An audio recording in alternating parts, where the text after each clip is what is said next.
Intentions of making a different video today, but I'm going to take you guys along with an issue I found. So the F1 Ultra is tripping breakers somehow with one or both of the printers running. So the P2S runs at like 2 amps when it's heated up, and it runs like 9 amps on startup. This thing runs like 1 amp at max power, and I do have a kilowatt meter. I've measured all this and documented it for future purposes. Anyway, I know this is not a amperage issue or a capacity issue with all of these machines on the same circuit, because I've done it before. And I've also done it with the Rolly, which was a more powerful laser than the F1 Ultra. I did notice when I ran the Rolly that the LED bulbs in this fixture would kind of go crazy when you ran the laser. All of this is on an arc fault circuit, arc fault breaker. So I imagine this has something to do with the frequency generated by the laser, back feeds through the power supply, and somehow trips the arc fault. But you can run this machine by itself all day. And you can run these machines by themselves all day. But even when you have them powered on with each other, they will trip. It doesn't really make any sense, but if you guys know, I already added one circuit in here because these two guys pretty much take up the entire load.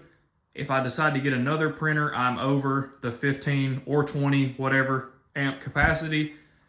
These two guys are pretty much running a 15 amp circuit at max capacity. So I added another circuit, which was, sorry, I'm gonna move stuff around for the purpose of this video. The C500 is going to go here. It is going to take its own circuit, just physics. It has 800 watt spindle, XYZ steppers, tool changer, all the things. And that machine comes with a 900 watt air compressor. So my thought is, one circuit for the C500, which I've already ran, one circuit for these two printers, and one circuit for the F1 Ultra and the air compressor on the C500. But yeah, let me know if you guys have had the same issue with a fiber laser. I know the Rolly is a diode, and it's a 30 watt diode. This is a 20 watt diode. It doesn't matter.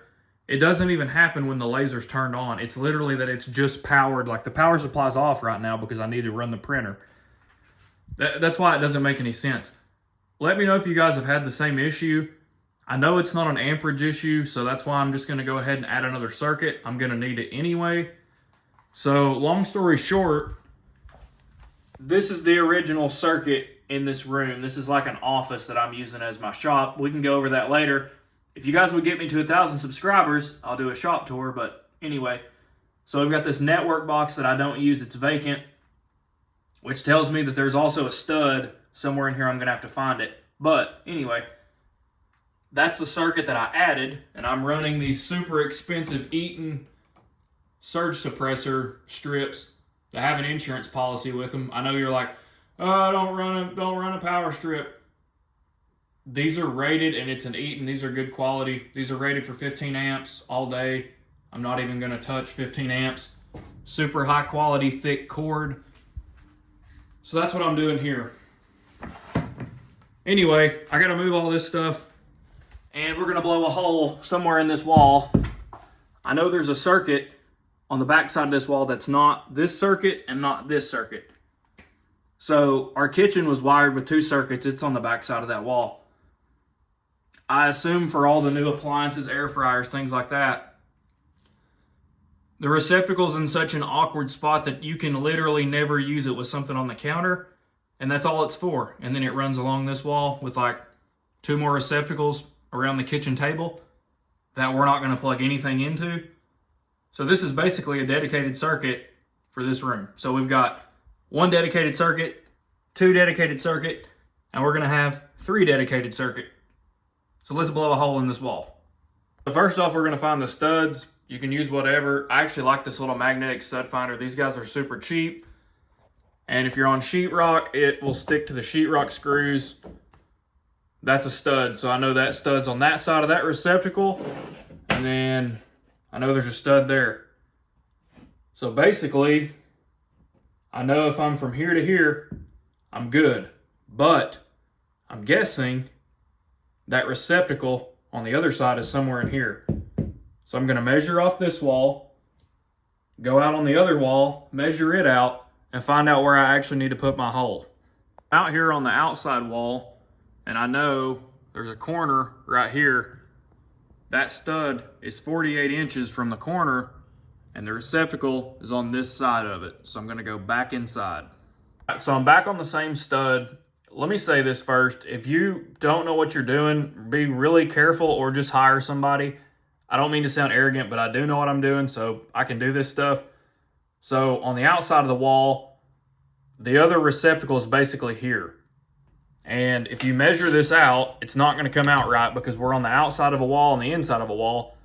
So the stud's at 44 on the inside, but this wall has sheetrock and a 2x4 on it before it gets to the outside corner. So math, this is the same stud. So the other box is somewhere over here. So that basically tells us that we need to work between here and here, because you can't use this box. You'd have to drill through the stud, and you can't get a drill in because there's a box here.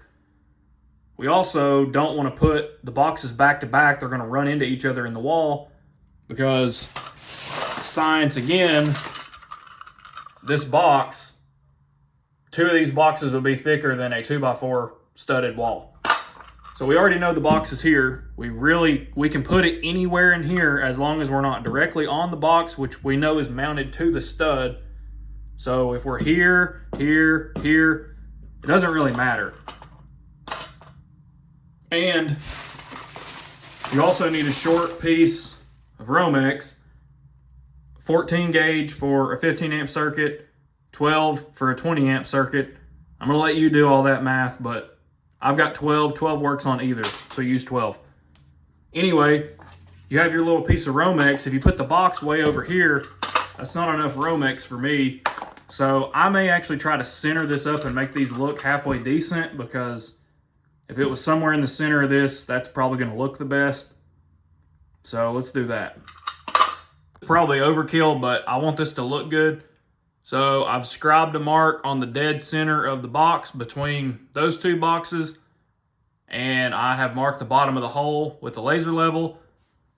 I'm now going to transfer the box over to the wall, and we're going to cut the hole. Once again, this is live. Do not touch it. Do not tear into the circuit on the other side until you verify it's off. And if you want to kill this one, just don't touch it. This is an old work box. Notice it doesn't have the nails to go into the studs. It's made to cut a hole in the sheetrock, and when you tighten the screws, it flips these tabs up and they grab on the inside of the sheetrock, and the box won't come out. You need a old work box. You can use whatever, sheetrock saw, drill holes. I'm going to use an oscillating multi-tool. This is by far the easiest thing to cut sheetrock with. Very easy to control. Turn it on its lowest setting, so I'm running it like all the way down. It doesn't take much to cut sheetrock. Just throw a wood blade in it, mark your holes, cut it. Actually a pretty critical step, because how square and how plumb and level your hole is in the wall dictates the exact same in the box, because it's mounted to the wall, not the stud. So use a level, speed square, whatever. Get this squared up nicely.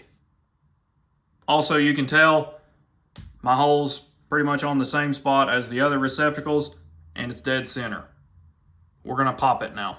Also, we already know there are live wires in this wall. Do not cram this multi-tool all the way through the wall and cut through your live wires. Be very easy. You're just cutting sheetrock.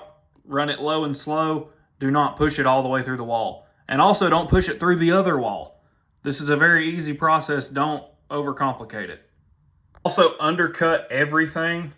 You are blowing a hole in your wall, and obviously, well, I dropped it in there, but anyway, you don't want to blow too big of a hole because you want this box to fit super snug, and obviously I undercut it so it's too tight. Looks like we did nail it in the up and down position, just not the left to right. It's a little snug, so we're going to trim it up. But I know it's too late to show you that we did this correct, but we're going to go in the hole, and there's our box with Romex in it. We're on the correct side of the stud. We have successfully done this job. This is the hard part. The wiring's the easy part. This is the fit I'm looking for. This is going to be like a press fit when it goes in the wall, but do not put it in the wall yet. Where the tabs will hold it in the wall, you'll likely never get it out. So what I'm going to do is start on the other side. We're going to pull the wire first before we put the box in. It's literally impossible to pull the wire once you get the box in because you can't get your hands through here. So do not put the box in the wall. We're going to pull the wire through next. Out here on the other side, I've already done my homework. I know this is circuit 25, but this is still live. So we're going to go kill it. Circuit 25, killed. Dead, dead, dead, dead all day. Yeah, you need to use a meter. I'll go get a meter just to show you guys. But you can use a prox also. Checking the meter on the live circuit. We're live. We're going to go to the other circuit and prove that it's dead. We are dead, 0 volts. So we've got our receptacle pulled out. I'm going to hit this knockout right here because I know my receptacle is over here on the other side of the wall. So we're going to knock that one out and then we're going to push the wire through from this side. So hold on. All right, so this is going to suck if you're doing this by yourself. There's not a lot of room in these walls. Bend the end of your Romex toward the receptacle so I know it's over here. I'm going to bend it in an arc like this and try to get it through. There's not a lot of room behind the receptacle, so you're going to have to go on the other side of the wall and pick it up or have somebody else help you if possible. I don't have anybody. I'll be back when I get the wire pulled. A little pro tip, if you're tying into an existing receptacle, leave roughly the same amount of wire as what's already there. That way they're not fighting each other when you go to put the receptacle back. Strip out your Romex, strip it all the way back to the back. Black goes with black, white goes with white, ground goes with ground, and put this sucker back in the wall. We're done on this side. I need to clarify a little bit more. So you want the direction of tightening the screw to pull the wire into the terminal. Like I said, if you don't know this, you probably shouldn't be doing this, but I'll say it anyway. Just like that. All right, we're back on this side. We got it tied in over there. So we got this piece of Romex. You're going to knock a knockout out of this box and feed the wire through, then push the box into the hole with the wire in it. Then we'll trim this to length. It's a little long. We'll just cut the rest off, or you can push the rest down in the wall. Notice I used the bottom knockout because the wire came out of the bottom of the other receptacle down in the wall and back up this way. This is the most logical way. We're about to the point of no return. When we push this in the wall and tighten it up, it's in there. So you notice this is a really tight fit. Here we go.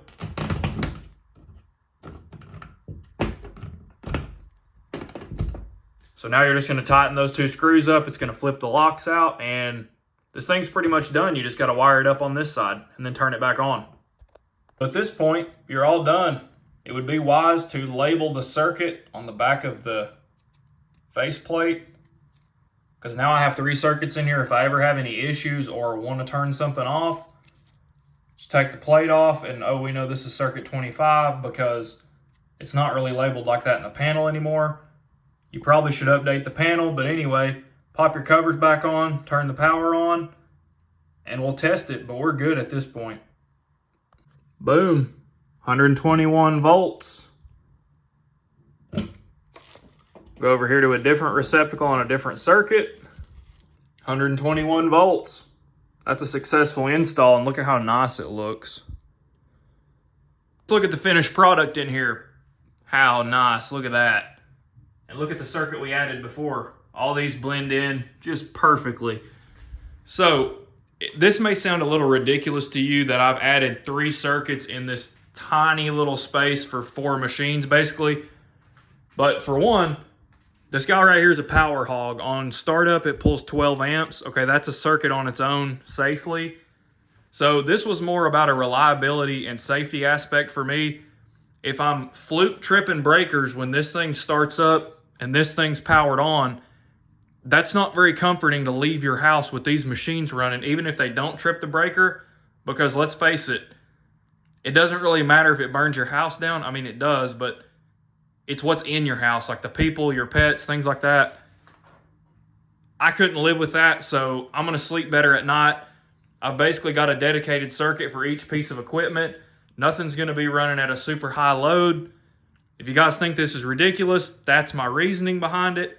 If you want to see some more build out videos of this shop, like I said, if you guys get me to 1,000 subs and I clean this place up and I get the Nestworks C500, I'll give you guys a shop tour.